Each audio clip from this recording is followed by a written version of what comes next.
आज चाहिँ हामी नयाँ विषय सुरु गर्दैछौँ। नयाँ विषय रहेको छ क्रम विकासवाद। यो चाहिँ बाइबलको विश्वासलाई हल्लाउन खोज्ने,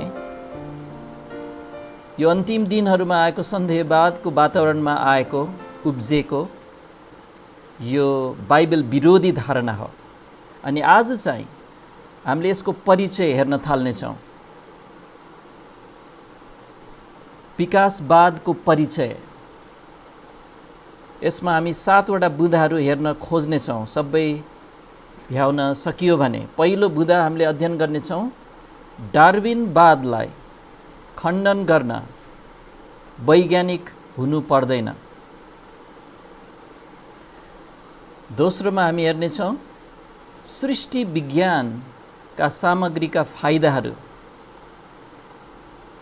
अनि तेस्रोमा हामी हेर्नेछौँ बाइबललाई विश्वास गर्न सकिँदैन भन्ने भ्रमदेखि होशियार हुनुहोस्। चौथोमा हेर्नेछौँ विकासवाद एउटा सिद्धान्त पनि होइन, वैज्ञानिक सिद्धान्त थियोरी होइन। नम्बर 5, अलि चाँडो जाँदैछु म, तर पछि यो फेरि बुँदा आउने भएकोले अहिले चाहिँ सरस्वती दिँदैछु। 5औँमा विकासवादको प्रमाण यति पातलो छ कि धेरैजना धर्म नमान्ने वैज्ञानिकहरूले समेत यसलाई विश्वास गर्दैनन्। अनि नम्बर 6मा विकासवादी मत अन्तिम दिनहरूको सत्य त्यागको एउटा उपज हो। अनि नम्बर 7मा विकासवाद बाइबल अगमबाणीको एउटा पुरा हुवाई हो र त्यसैले यो बाइबलको ईश्वरीय उद्भवको एउटा प्रमाण पनि हो। त्यसैले पहिलो बुँदा अब लेख्न थाल्नुभयो भने चाहिँ हामी हेर्न थाल्नेछौँ डार्विनवादलाई खण्डन गर्न सक्न वैज्ञानिक हुनु पर्दैन। मैले कहिले डार्विनवाद भन्छु, कहिले विकासवाद भन्नुला, कहिले क्रम विकासवाद भन्नुला, अङ्ग्रेजीमा एभोल्युसन। यसलाई खण्डन गर्न सक्न तपाईँ र म वैज्ञानिक नै हुनुपर्छ भन्ने आवश्यक छैन। वास्तवमा हामी विश्वासीहरू चाहिँ वैज्ञानिकहरूदेखि डराउनु पर्दैन। एकजना अविश्वासी भएर पनि एकजना विज्ञान र प्रविधि सम्बन्धी लेख्ने एकजना प्रख्यात पत्रिकाका सम्पादकले चाहिँ यसरी भनेका छन् कि सम्झाउँछन् कि वैज्ञानिकहरू ईश्वर होइनन्, देवताहरू होइनन्, उनीहरू ईश्वरहरू होइनन्। हुन त उनीहरू ईश्वर हुँ जस्तो उनीहरूले कहिलेकाहीँ बहाना गर्छन्। उसको उदाहरण यस प्रकार छ, वैज्ञानिकहरूले उनीहरूको दखलको साँघुरो क्षेत्रभन्दा बाहिरको विषयमा उनीहरू त्यो भट्टीमा भेटिने पियकडले भन्दा बढी जानेका हुँदैनन्। वास्तवमा धेरै पटक उनीहरू उक्त पियकडभन्दा बढी मूर्ख हुन्छन्, किनकि विज्ञानको अधिकारी भएकाले उनीहरू यस्तो धारणाले कतिपटक मात लागेका हुन्छन् कि उनीहरू एउटा विषयमा विज्ञ भएकोले उनीहरूसित सबै विषयहरूमा ईश्वरहरूको अधिकारले बोल्ने अधिकार छ भनेर ठान्दछन्। एउटा विश्वासले यसरी चाहिँ लेख्दैछ। फिलिप जोन्सन एकजना प्रख्यात विश्वविद्यालयका कानुनविद र प्राध्यापकले चाहिँ डार्विनवादलाई चाहिँ सही तरिकाले नै आलोचना गरेका छन्। उनले भन्छन् विकासवाद जस्तो ज्यादै चौडा शीर्षकसित व्यवहार गर्नु पर्दा वैज्ञानिक हुनु आफैमा फाइदा नहुन सक्छ। किनकि विकासवादको प्रसङ्गले विज्ञानका धेरैवटा विभागहरूलाई छुन्छ र साथै यसमा भनेको विकासवादमा दर्शन शास्त्रीय अथवा फिलोसफीको मुद्दाहरू पनि मुछिएका छन्। भौतिक विज्ञानभन्दा बाहिरको कुराहरू पनि मुछिएका हुन्छन्। त्यो कुरा हामी पछि हेर्नेछौँ। अनि उनले भन्छन् आफ्नो क्षेत्रमा तल्लीन रहेका वैज्ञानिकहरू स्वभावले आफ्नै क्षेत्रमा अति सीमित हुने गरिकन विशेषज्ञ बनेका हुन्छन्। अनि एउटा वैज्ञानिक उसको दखलको क्षेत्रभन्दा बाहिर केवल अर्को सामान्य मानिस बराबर हुन्छ। Philip Johnson. हामीले विश्वासी भएर के कुरा सम्झनामा राख्नुपर्छ भने परमेश्वरको सत्यताहरू, ईश्वरीय सत्यताहरू चाहिँ परमेश्वरले शक्तिशालीलाई नभएर कमजोरहरूलाई प्रकट गर्नुभएको छ। बाइबलमा हामी मत्ती 11 अध्यायमा पल्टाउनेछौँ। मत्तीको 11औं अध्यायमा 25 पदमा प्रभु येशूले यसरी भन्नुभयो। म पढ्नेछु मत्ती 11को 25। त्यस बेला येशूले जवाफ दिई भन्नुभयो, हे पिता, स्वर्ग र पृथ्वीका प्रभु, म तपाईलाई धन्यवाद दिन्छु, किनकि तपाईले यी कुराहरू बुद्धिमान र समझदारहरूबाट छिपाउनु भएको छ र यिनलाई बालकहरूका प्रकट गर्नुभएको छ। अनि त्यो शब्द बालक भनेको चाहिँ ग्रीक भाषामा चाहिँ दुधे बालक भनेको हो।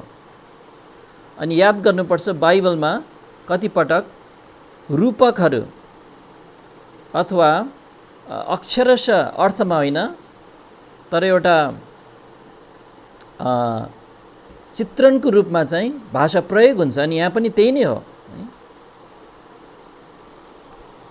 जो अशिक्षित छन्, उसँग सामान्य ज्ञान मात्र छ, धेरै पढेको छैन, जो त्यो हिसाबले कमजोर छ एउटा विश्वविद्यालय पढेको प्राध्यापक भन्दा, तर उसलाई परमेश्वरले ईश्वरीय सत्यताहरू प्रकट गर्न उहाँलाई असल लागेको छ भन्ने कुरा यहाँ पढ्छौँ। पहिलो कोरिन्थी 1 अध्यायमा पनि हेरौँ। पहिलो कोरिन्थी अध्याय 1।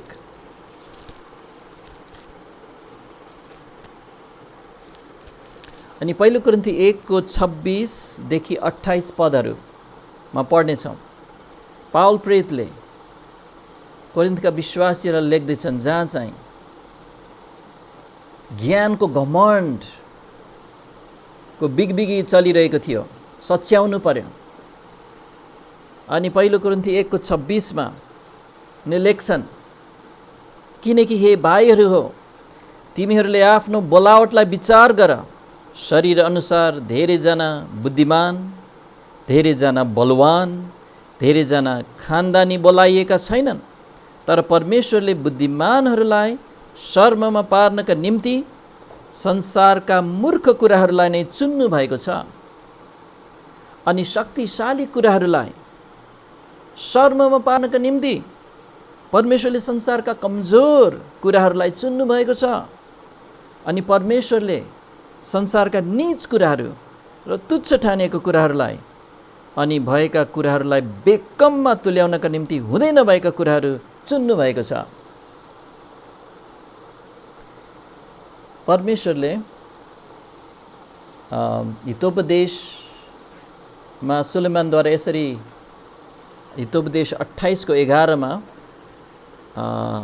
बताउनु भएको छ कि समझ भएको एउटा गरिबले बरु एउटा धनी मानिसलाई जाँच्न सक्छ, जो आफ्नै दृष्टिमा बुद्धिमान भइरहेछ। त्यसैले विश्वासी जनले विकासवादको मतलाई जाँच्न सक्नको लागि उसँग चाहिने सबै कुरा छ। विचार गर्नुहोस् त के छ त तपाईँ विश्वासीसँग विकासवादलाई जाँचेर खण्डन गर्न सक्नको लागि? दुईटा कुरा। नम्बर 1, उसित परमेश्वरकै वचन छ, र नम्बर 2, उसँग परमेश्वरको पवित्र आत्मा हुनुहुन्छ। पहिला दोस्रो तिमोथी 3 अध्यायमा हेरौँ। हाम्रो यस हप्ताको कण्ठ गर्ने पद पनि यस खण्डमा पर्छ। दोस्रो तिमोथी 3 अध्यायको 16 र 17 पदहरूमा पावलले तिमोथीलाई लेख्दैछन् अन्तिम पत्र जेलबाट, सबै पवित्र शास्त्र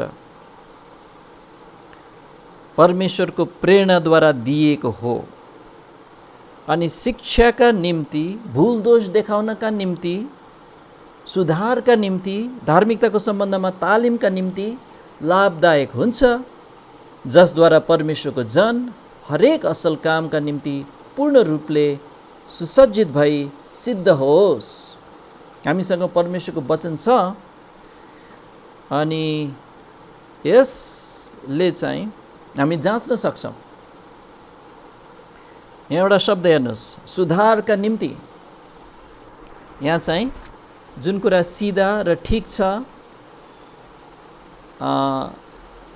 अनि त्यो चाहिँ गएर चाहिँ अब भड्किएको छ, बाङ्गिएको छ, अब त्यसलाई सिधा ठिकमा ल्याउने क्षमता चाहिँ परमेश्वरको वचनसित छ। त्यसैले बाङ्गो कुरालाई जाँच्न सक्ने क्षमता छ बाइबलमा। जुन कुरा ठिक छैन त्यसलाई पहिचान गर्न सक्नलाई चाहिँ परमेश्वरको वचनसँग त्यो क्षमता छ। यो हामीले सिक्नुपर्छ। अनि पहिलो यूहन्ना 2:27 मा हामीसँग परमेश्वरको वचन छ र हामीसँग चाहिँ यो वचनको शिक्षक पनि हुनुहुन्छ। पहिलो यूहन्ना 2:27 शान्तिदाता, सत्यको आत्मा, पवित्र आत्मा उहाँ हामीसित हुनुहुन्छ। पहिलो यूहन्ना 2:27 मा पढ्छु। र जुन अभिषेक तिमीहरूले उहाँबाट पाएका छौ त्यो तिमीहरूमा रहिरहन्छ र कुनै मानिसले तिमीहरूलाई सिकाउने खाँचो छैन। तर जसरी यही अभिषेकले तिमीहरूलाई सबै कुराको विषयमा सिकाउँछ र यो सत्य हो अनि झुटा होइन, र जसरी यसले तिमीहरूलाई सिकाएको छ उसरी नै तिमीहरू उहाँमा रहिरह। पवित्र आत्माको यहाँ विषयमा कुरा गरिएको छ। अभिषेक भनेर बयान गरिएको छ उहाँलाई। हरेक विश्वासीसित उहाँ हुनुहुन्छ। त्यसैले प्रत्येक ज्ञान भनिने कुरालाई, दर्शनशास्त्र भनिने कुरालाई, फिलोसफी, त्यो शब्द बाइबलमा छ, हामी हेर्न लागिरहेछौँ। फिलोसफी हरेक दर्शनशास्त्र अथवा त्यसलाई नेपालीमा तत्त्वज्ञान भनेर पनि अनुवाद गर्न सकिन्छ। अथवा हरेक सिद्धान्त शास्त्रलाई यही कसीमा जाँचिनुपर्छ। पहिला चाहिँ हामी दोस्रो कोरिन्थी 10 अध्यायको 5 पदमा हेरौँ। दोस्रो कोरिन्थी 10 अध्यायको 5 पद पावलले लेख्दैछन्। अनि पावलले दोस्रो कोरिन्थीको 10 अध्यायदेखिको खण्डहरूमा चाहिँ कोरिन्थको मण्डलीलाई दुःख दिइरहेका यी झुटा शिक्षकहरूको विरुद्धमा चाहिँ उसले लेख्न थालिरहेछन्। अनि दोस्रो कोरिन्थी 10को 5 मा अझ 4बाट सुरु गरौँ, अझ 3बाट सुरु गरौँ। उनले लेख्छन्, किनकि शरीरमा हिँडे तापनि हामी शरीर अनुसार चाहिँ लडाइँ गर्दैनौँ। लडाइँको कुरा छ, आत्मिक लडाइँ, विचारको लडाइँ। अब लडाइँको भाषा प्रयोग गर्छ उनले, तर आत्मिक क्षेत्रमा लागू गर्दै। 4 पद, किनकि हाम्रा लडाइँका हतियारहरू शारीरिक छैनन्, तर किल्लाहरू भत्काउनका लागि परमेश्वरद्वारा सामर्थ्य छन्। लडाइँको भाषा प्रयोग भइरहेछ यहाँ। अझ 5 पदमा पनि तर्कहरू र परमेश्वरको ज्ञानको विरोधमा आफूलाई उचाल्ने हरेक उच्च कुरा ढालिदिन्छौँ। लडाइँको भाषा हो यो। अनि ख्रिस्टको आज्ञाकारी बनाउनलाई हरेक विचार कैद गर्छौँ। त्यो पनि लडाइँको भाषा हो, आत्मिक लडाइँ। हरेक ज्ञान भनिने दाबीलाई, दर्शनशास्त्रलाई चाहिँ त्यो हरेक विचार हो, त्यो तर्कहरू हो।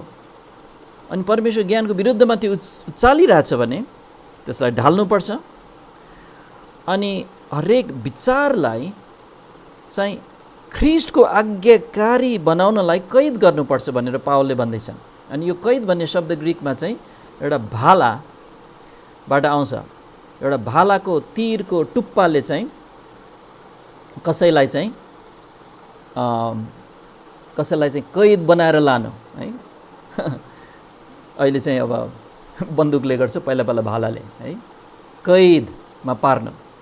अनि त्यसैले विश्वासीसँग चाहिँ आत्मिक हतियारहरू छन् जसले चाहिँ यो विचारहरूलाई चाहिँ भालाको तीरले जस्तै यसले चाहिँ त्यसलाई कैद गर्नुपर्छ, ख्रीष्टको आज्ञाकारी अथवा अधीनतामा ल्याउनुपर्छ। कलसी 2:8 हेरौँ। कलसी 2:8 कलसीको पत्र पावलले किन लेखे भने त्यहाँ एउटा विशेष झुटो शिक्षाको बिगबिगी थियो त्यस बेला, जसलाई चाहिँ नोस्टिसिज्म भनिन्छ। नोस्टिसिज्म चाहिँ नोसिस भन्ने शब्दबाट आउँछ। नोसिस भनेको ग्रिकमा ज्ञान भन्ने शब्द हो। त्यसैले यी व्यक्तिहरूले के भन्दै थिए भने हामीसँग विशेष आत्मिक ज्ञान छ, अनि त्यो चाहिँ पुरा खिचडी ज्ञान थियो वास्तवमा। त्यहाँ चाहिँ बाइबलको कुरा पनि ल्याएको छ, यहुदी विभिन्न नियमहरू लिएको छ, व्यवस्था लिएको छ, पूर्वतिरको विभिन्न ज्योतिषशास्त्र अनेक चिज लिएको थियो। अनि ग्रिक दर्शनशास्त्रको कुराहरू लिएर चाहिँ एउटा भयङ्कर खिचडी बनाएको थिएन। हामीसँग विशेष ज्ञान छ भन्दै थियो उनीहरूले। अनि तिमी क्रिस्चियनहरूलाई ख्रिस्ट मात्र भएर पुग्दैन, तिमीहरूलाई चाहिँ हाम्रो विशेष ज्ञान चाहिन्छ, आओ हाम्रो कुरा सुन्न आओ। अनि त्यसैले पावलले लेख्छन् अब कलसी 2:8 होशियार हो, नत्र कसैले तत्त्वज्ञान र व्यर्थको धोक्काद्वारा तिमीहरूलाई शिकार बनाउला। ती कुराहरू मानिसका रीतिथिति र संसारका प्राथमिक शिक्षा अनुसार छन्, तर ख्रीष्ट अनुसार छैनन्। पावलले यहाँ प्रयोग गरेको शब्द तत्त्वज्ञान चाहिँ ग्रिकमा चाहिँ फिलोसोफिया अथवा फिलोसफी अथवा दर्शनशास्त्र, हाम्रो यहाँ फुटनोटमा पनि छ। अनि यो मानवीय परमेश्वरबाट आएको ज्ञान शिक्षा नभइकन मानिसबाट आएको यस्तो ज्ञानलाई चाहिँ दुईटा शब्दले बयान गरेको छ। व्यर्थ भनेको छन् पावलले, भनेको रित्तो, अनि दोस्रो चाहिँ धोकापूर्ण भनेको छ। व्यर्थको धोका, यसले धोका दिन्छ, यो छली छ, अनि तिमीहरूलाई शिकार बनाउला। यसको माने चाहिँ फेरि लडाइँको भाषा छ यहाँ चाहिँ। शिकार बनाउनु भनेको चाहिँ लडाइँमा कब्जा गरेर एउटा लुटको मालको रूपमा चाहिँ समाएर दगुर्नु, भाग्नु है। तिमीहरूलाई चाहिँ झुटो शिक्षकहरूले त्यस्तो गर्ला। अनि वास्तवमा यस्तै गरिरहेको हुन्छ। झुटो शिक्षकहरू के गर्छन्, जहाँ जहाँ क्रिस्चियन हो भन्ने छन् घर घरमा जान्छन्, उनीहरूलाई आफ्नो लुटको माल बनाउन खोज्छन्। उनीहरूले चाहिँ एकदम ज्ञानको कुरा एकदम थाहा भए जस्तो गर्छन्। अनि जो जो परमेश्वरको वचन बाइबलमा शिक्षित छैनन् उनीहरू चाहिँ वाह उनीहरूलाई पो थाहा रहेछ भनेर उनीहरू प्रभावित हुन्छन्, होशियार हो भन्दैछन्। अनि फिलोसोफी भन्ने शब्द आफैमा चाहिँ नराम्रो त होइन। फिलोसोफिया भनेको चाहिँ बुद्धिको प्रेम, बुद्धिलाई प्रेम गर्नु। तर यहाँ चाहिँ परमेश्वरबाटको बुद्धि नभइकन यहाँ के भनेको छ, ती कुराहरू मानिसका रीतिथिति र संसारका प्राथमिक शिक्षा अनुसार छन् र ख्रीष्ट अनुसार छैनन्। समस्या त्यो हो। अनि त्यसैले यसको चेतावनी पावलले पटक पटक दिन्छन्। अर्को एक ठाउँमा पनि हेरौँ, पहिलो तिमोथी 6:20 र 21।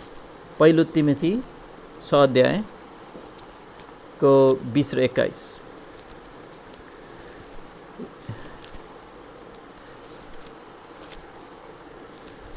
अनि म पढ्छु पहिलो तिमोथी 6:20बाट। हे तिमोथी, जुन ज्ञानलाई ज्ञान भन्नु नै झुट कुरा हो, त्यसका अशुद्ध र व्यर्थका बकवाद र विरोधहरूबाट तर्किएर तिमीले तिम्रो जिम्मामा सुम्पिएको कुराको रखवाली गर। 21 पद, यस ज्ञानलाई कतिले स्वीकार गरेकोले विश्वासको सम्बन्धमा निशाना चुकेका छन्। पावलले चेतावनी दिँदैछन्। त्यो शब्द ज्ञान यही हो, ग्नोसिस, नोसिस, यो नस्टिकहरूको दाबी थियो हामीसँग विशेष आत्मिक ज्ञान छ भनेर। अनि पावलले भन्छ त्यसलाई त ज्ञान भन्नु नै झुटो कुरा हो। अनि किनभने यहाँ पावलले भन्छन् त्यसलाई स्वीकार गर्नेहरू, यदि हामी होसियार भएन भने, त्यसलाई निल्यौँ भने, जस्तो कि विकासवाद, यो पनि अहिलेको नसिस हो है। वैज्ञानिक हामीसँग विशेष ज्ञान छ, तिमीहरूलाई के थाहा छ भन्दैछन् उनीहरू, सबै कुरा जाने जस्तै। तर वास्तवमा भट्टीको पेकडभन्दा बढी जानेछन् आफ्नो क्षेत्रभन्दा बाहिर। हो, उनीहरू चाहिँ आफ्नो क्षेत्रमा विशेषज्ञ होला, तर उनीहरू चाहिँ मानिस कहाँबाट आयो र हामी कहाँ जाँदैछौँ भन्नलाई चाहिँ उनीहरू त्यो ज्ञान उनीहरूसँग छैन, त्यो स्थानमा छैन, कोही पनि छैन आफैमा भौतिक विज्ञानकै आधारमा। तर कतिले यसलाई स्वीकार गरेकोले चाहिँ के भएका छन् भने विश्वासबाट भड्किएका छन्, निशाना चुकेका छन्। त्यो जहाज, पानी जहाज बाटो बिराएर चट्टानहरूमा ठोक्किएर चकनाचुर भएका छन्, जहाज डुबेको छ भन्दैछन्, होसियार भन्दैछन्। सामान्य ज्ञान, कमन सेन्सको कुरा गरौँ एकछिन है। कमन सेन्स अथवा सामान्य ज्ञानले विकासवादलाई हेरियो भने हरेक पाटाबाट विकासवाद खण्डन गरिन सकिन्छ अथवा हरेक पाटाबाट नै खण्डन गरिन्छ। जस्तै विचार गरौँ, विकासवादले के भन्छ भने जथाभावी वंशानुगत उत्परिवर्तनहरू भएर, यो भनेको चाहिँ हाम्रो शरीर चाहिँ कोषहरूले बनेको हुन्छ, हरेक कोषभित्र चाहिँ डिएनए हुन्छ, वंशाणु हुन्छ। अनि त्यो वंशाणु जसमा थुप्रै सूचनाहरू छन्, एउटा बेरिएको धागोमा जस्तो संसारको सबैभन्दा जटिल सूचनाको इकाइ भनिन्छ। त्यहाँ चाहिँ अन्धाधुन्ध अथवा जथाभावी परिवर्तनहरू भएर, अथवा म्युटेसन भन्छ अङ्ग्रेजीमा, ऱ्यान्डम जेनेटिक म्युटेसन अथवा जथाभावी वंशानुगत उत्परिवर्तन भएर, केले भयो खै, अब घामको किरणले भयो अथवा हामीलाई थाहा छैन, जे होस् भयो। अनि त्यो भएर नै विकास हुन्छ रे भन्ने विकासवादी धारणालाई विचार गर्नुहोस्। खासमा जीवनलाई हेर्दा त कुनै पनि कुरा यसरी त काम गर्दैन। जस्तो कि विचार गर्नुहोस् कुनै एउटा लेखोटलाई, जस्तो कि उत्पत्ति 1 अध्यायलाई लिउँ। अब तपाईको कम्प्युटर अथवा तपाईको मोबाइलको त्यो किबोर्ड हुन्छ नि, त्यहाँ चाहिँ जथाभावी टाइप गर्नुहोस् त, जथाभावी, अनि उत्पत्ति 1 अध्याय सर लेखिन जान्छ त? धेरै धेरै गर्यो भने त्यो हुँदैन भनेर हामीलाई थाहा छ। अनि यदि मानौ तपाईसँग चाहिँ उत्पत्ति 1 अध्याय टाइप गरेको एउटा पन्ना छ, अनि त्यसमा तपाईले चाहिँ अब जथाभावी टाइप गर्न थाल्नुभयो भने, अथवा जथाभावी त्यसलाई परिवर्तन गर्न थाल्नुभयो अरे, उत्पत्ति 1 अध्यायको शब्द र अक्षरलाई जथाभावी आँखा चिम्लेर परिवर्तन गर्न थाल्नुभयो भने के त्यो झन् राम्रो हुन्छ त? विकास हुन्छ त?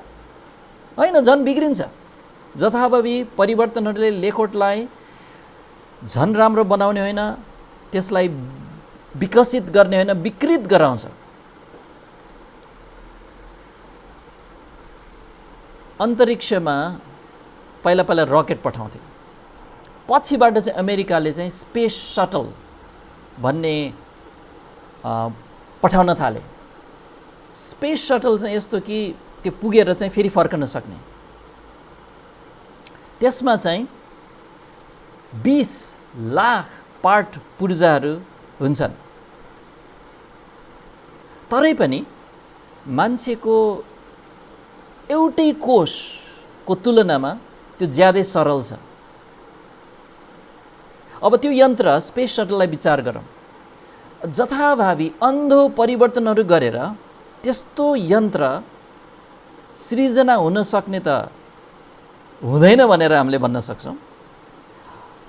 अनि यदि बनिसकेको एउटा स्पेस सटलमा चाहिँ अन्धाधुन्ध परिवर्तनहरू गरेर झन् त्यो राम्रो हुन्छ भनेर त झन् विश्वासै गर्न सकिँदैन, त्यो असम्भव कुरा हो।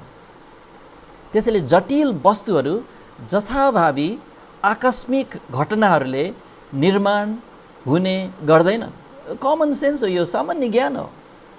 खास भन्नुपर्दा विकासवादको मुद्दा बुझ्नलाई त्यति गाह्रो विषय छैन।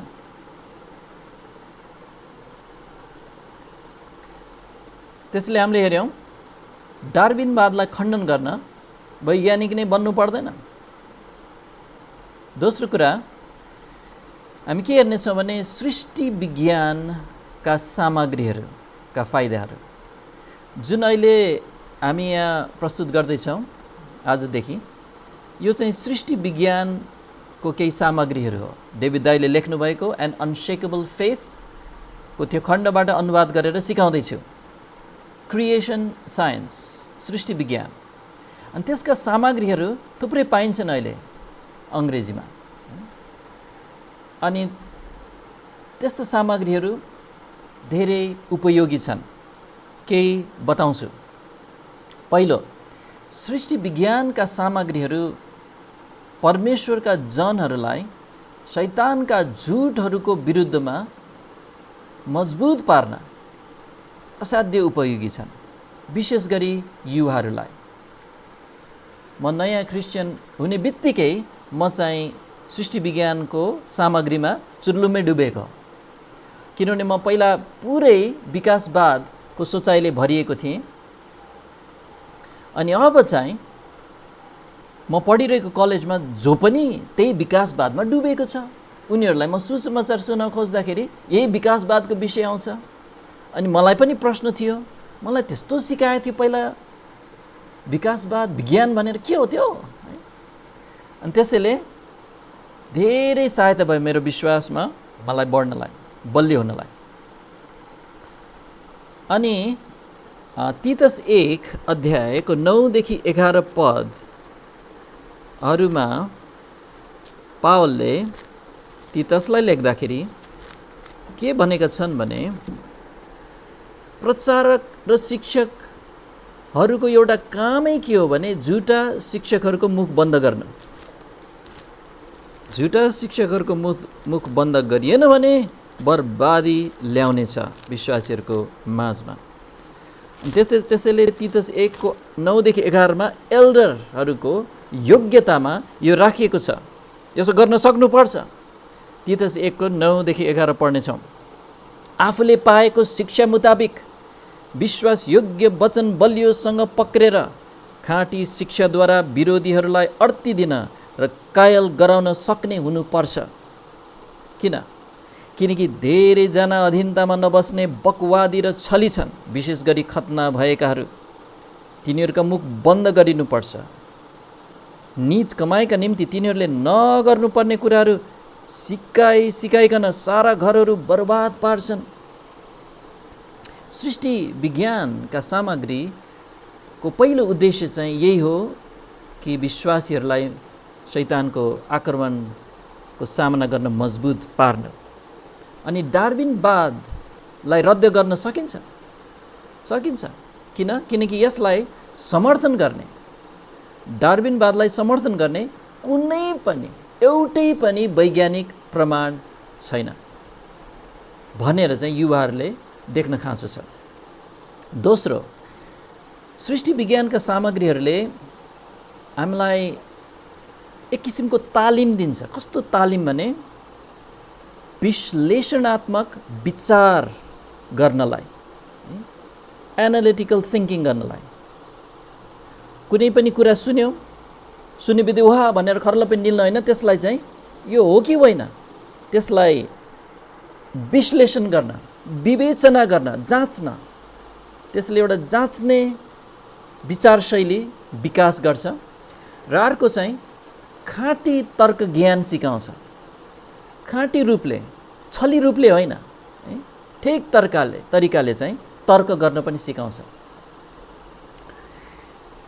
हिब्रूको पुस्तकका लेखकले यो बताउँछन् कि यस्तो खालको तालिम चाहिँ खाँचो पर्छ।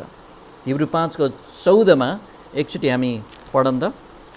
हिब्रू 5 को 14 मा यहाँ लेख्छन्,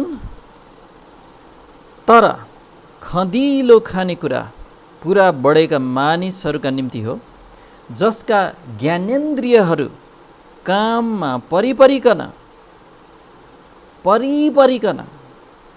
दुवै असल र खराब खुट्याउनका निम्ति अभ्यस्त भएका हुन्छन्।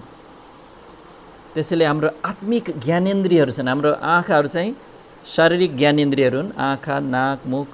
तर आत्मिक ज्ञानेन्द्रियहरूलाई चाहिँ अथवा नैतिक ज्ञानेन्द्रियहरू ठिक बेठिक छुट्याउने यो ज्ञानेन्द्रियहरूलाई चाहिँ अभ्यासद्वारा तालिम दिनुपर्छ। नि सृष्टि विज्ञानका सामग्रीहरूले चाहिँ हामीलाई यस्तो खालको तालिम चाहिँ दिन्छ। अनि अर्को कुरा, सृष्टि विज्ञानका सामग्रीहरूले विश्वासीको हृदयलाई सर्वशक्तिमान सृष्टिकर्ता परमेश्वर कहाँ उचाल्छ र उसलाई परमेश्वरको चरित्र र सामर्थ्यका पाठहरू पनि सिकाउँछ, जुन चाहिँ रोमी 1:20 पदले सिकाएको छ। रोमी 1:20 पदमा पनि हामी पढ्नेछौँ।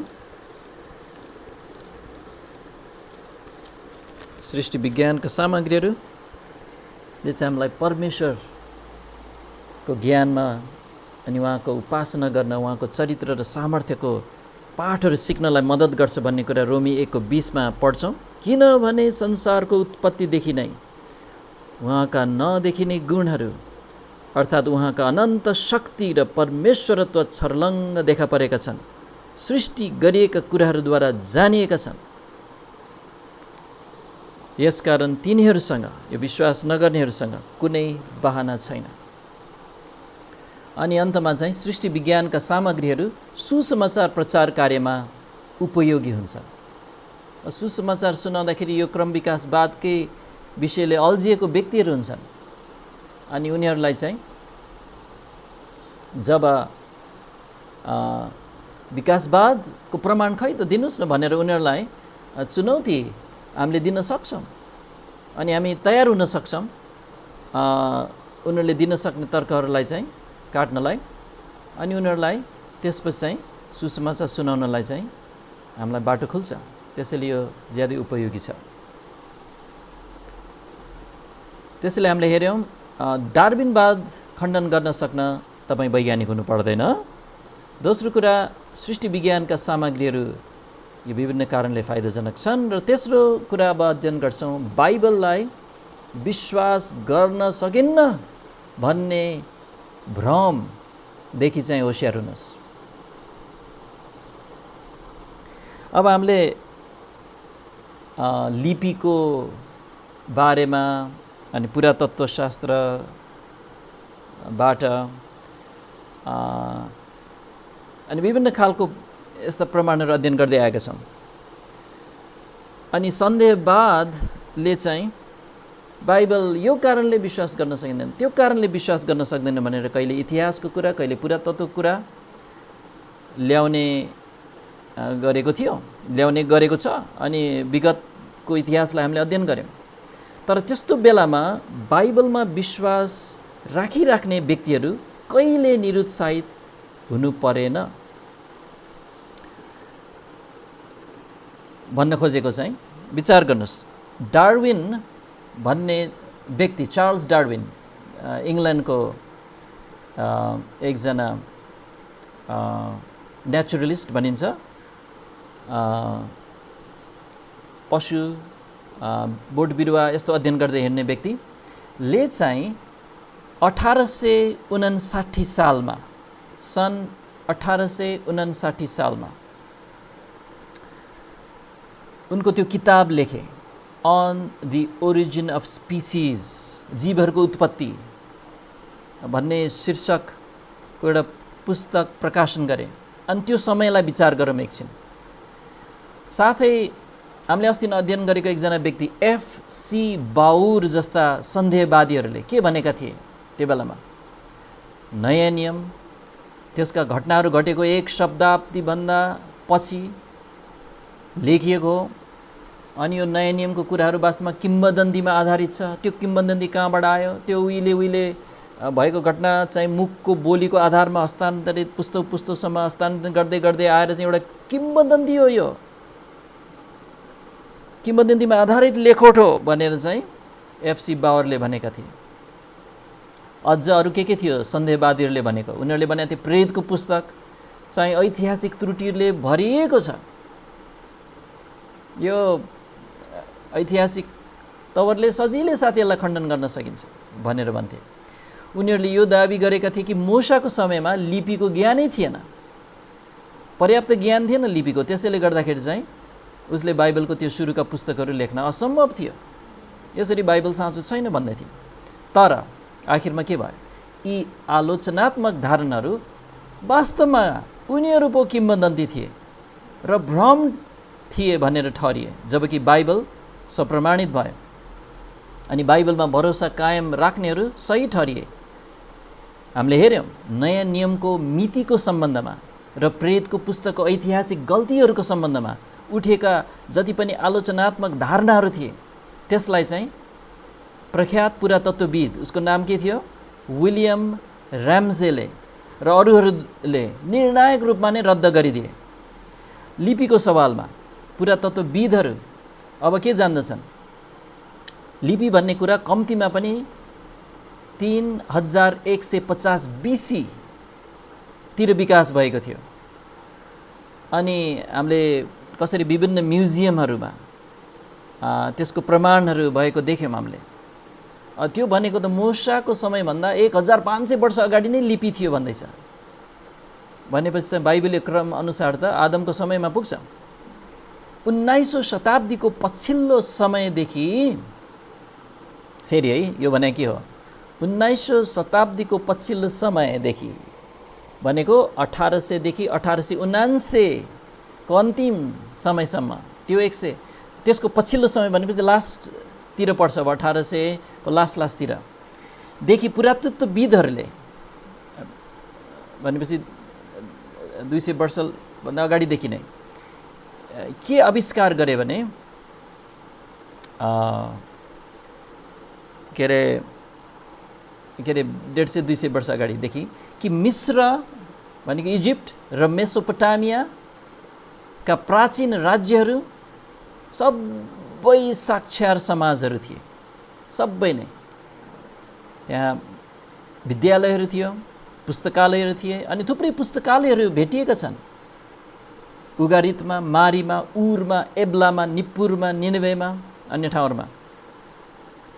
अनि त्यो कुरा चाहिँ हामीले पुरातात्विक रत्नहरूमा चाहिँ अध्ययन गरेका थियौँ। त्यसैले सन्देहवादीहरू गलत मात्र थिएनन्, उनीहरू अत्यन्तै गलत थिए।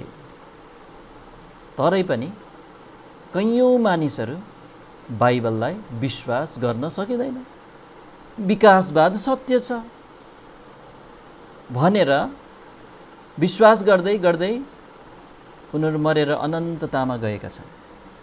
एकजनाको उदाहरण, एउटा दुःख लाग्दो उदाहरणलाई हामी विचार गर्नेछौँ। उसको नाम थियो आर्थर कीथ।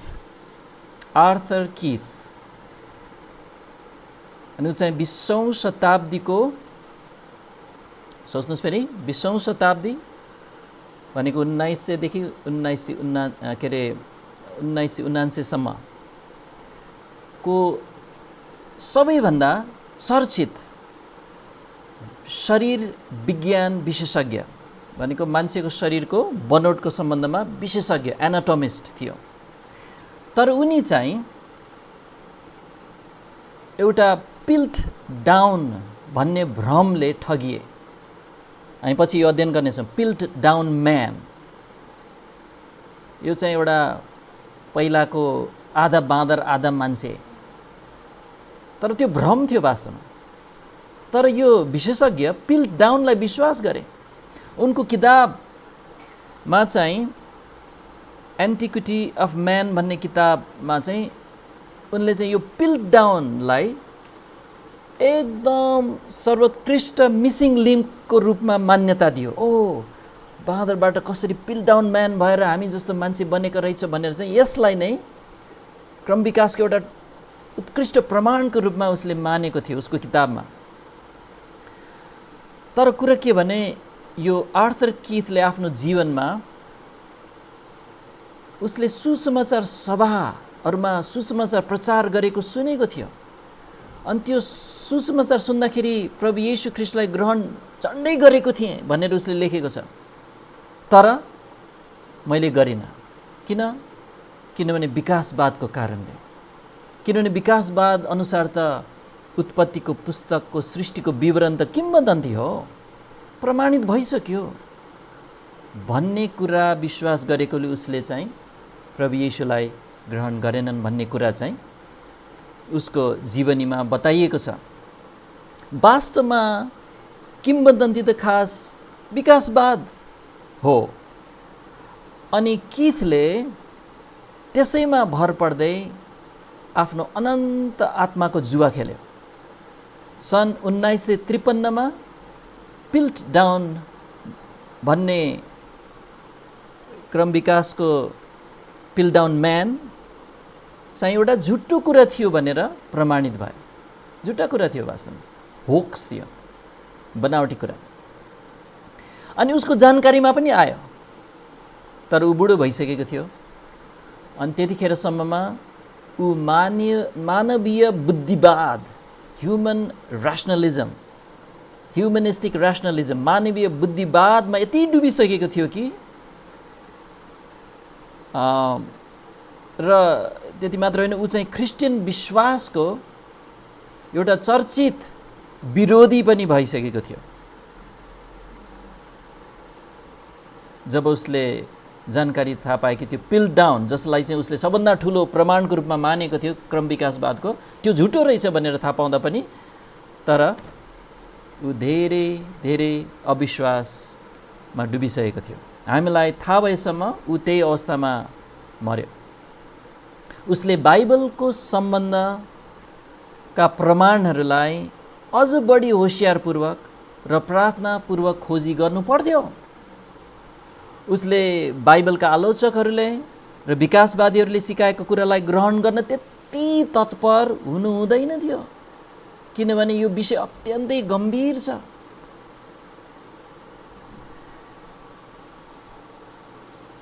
त्यसैले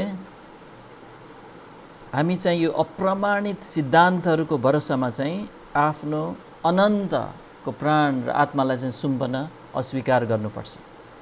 किनभने संसारका यी वैज्ञानिकहरूले भनेको विज्ञान वास्तवमा परिवर्तन भइ नै रहेको हुन्छ उनीहरूको कुराहरू।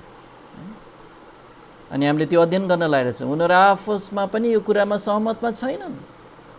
हामीले हेर्नेछौँ कसरी क्रम विकासमा विश्वास गर्नेहरू भन्नेले नै यो डार्विनवाद त हुनै सक्दैन भनिरहेछन्, तर अब अर्कै तरिकाले भयो होला है, किनभने परमेश्वरले सृष्टि गरेको हुन त सक्दैन है, कसरी भयो हामी पत्ता लगाउँ।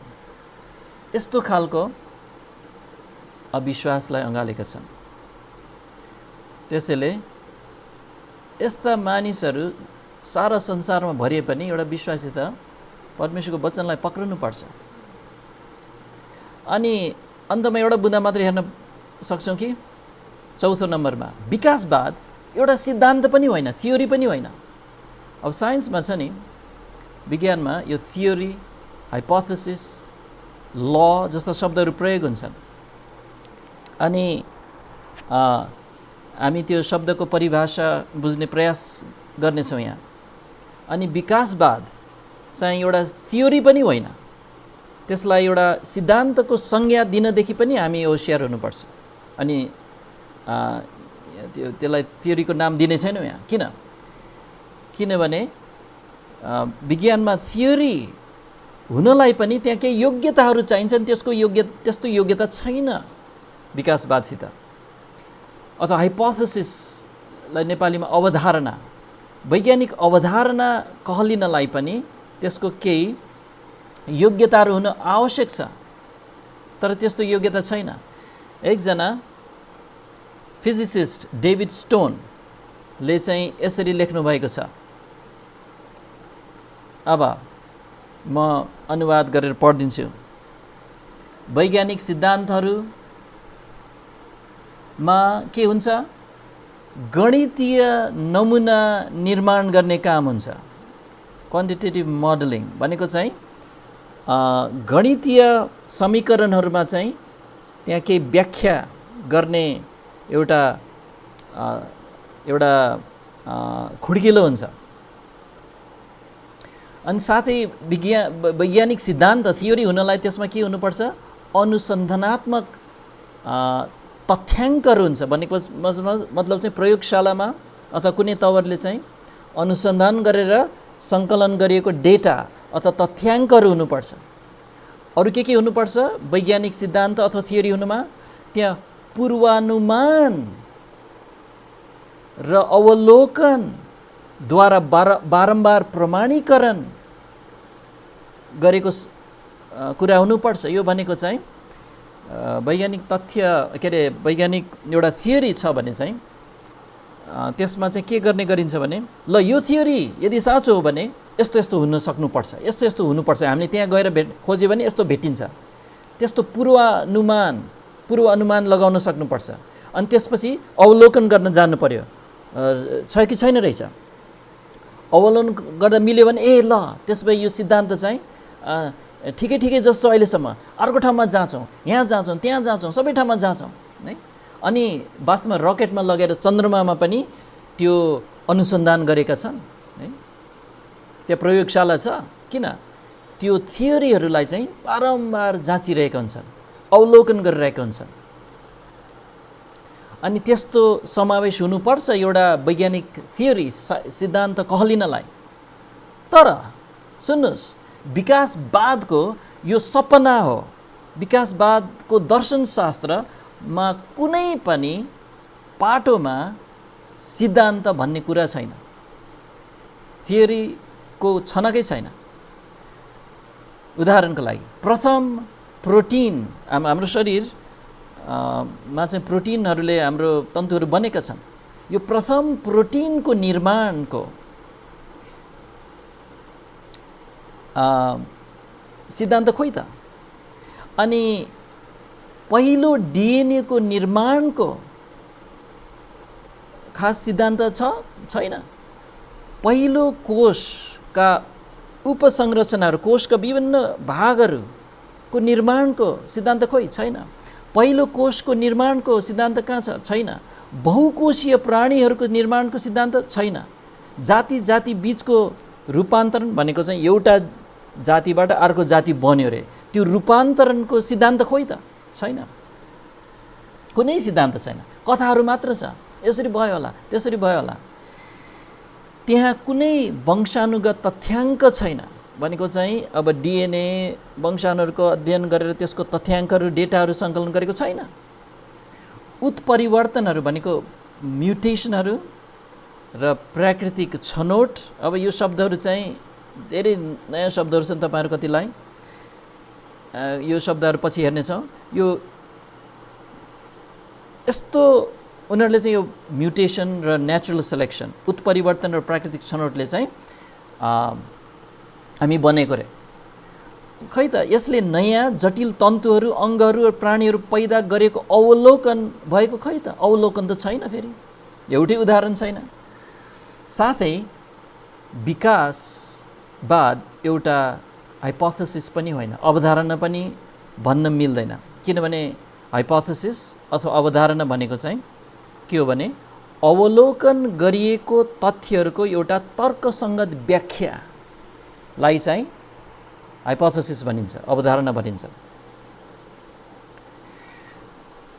अनि जुन चाहिँ अनुसन्धान गर्दै गर्दै सङ्कलन भएको तथ्याङ्कहरू लिने, विश्लेषण गर्ने र त्यसबाट जानिएको अब भौतिक नियमहरू सित तुलना गर्ने, मेल खान्छन् कि खाँदैनन्। अनि जब एउटा अवधारणालाई फराकिलो तवरले विभिन्न परिस्थितिहरूमा बारम्बार जाँचिन्छन्, बारम्बार परीक्षण गर्दा गर्दा त्यो खडा रहन्छ भने त्यसबाट बल्ल एउटा सिद्धान्त भन्ने कुरा निस्किन्छ। बल्ल त्यसलाई थियोरी भन्न सकिन्छ, साइन्टिफिक थियोरी। विकासवाद दुवै यो शब्दको सवालमा चाहिँ अयोग्य छ। थियोरी पनि होइन, हाइपोथेसिस पनि होइन। विकासवाद वैज्ञानिक समर्थ विहीन छ।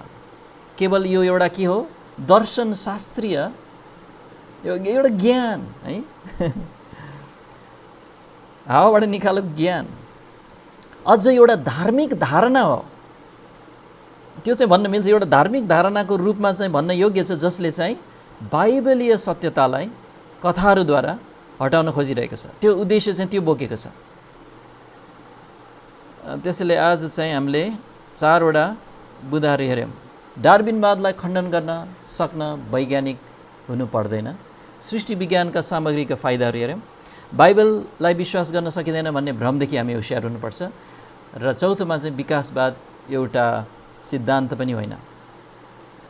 त्यसैले विकासवादी सिद्धान्त त्यसरी हामीले भन्न पनि त्यो योग्य छैन। त्यसैले विकासवादको परिचय अलिकति समय लाग्ला जस्तो छ है। तर हामीले चाहिँ केही जग तयार गर्नु परेछ नि, त्यसपछि चाहिँ हामी स्लाइडहरू सहित पहिला जस्तै अरू अध्ययनहरू गर्नेछौँ। हुन्छ, त केही प्रश्न छ अन्तमा? अब आज प्रयोग गरेको सबै शब्दहरू नै सबै तपाईँले बुझ्नुभयो भन्ने म आशा त गर्दिनँ। तर जे होस्, केही न केही कुराहरू चाहिँ मुख्य कुराहरू चाहिँ बुझ्नुभयो कि बुझ्नु भएन, यो 4 बुँदाहरूमा भन्न खोजेको कुराहरू। हुन्छ, ल त हामी प्रार्थना गरौँ अनि अन्त गर्नेछौँ। धन्यवाद छ तपाईँलाई।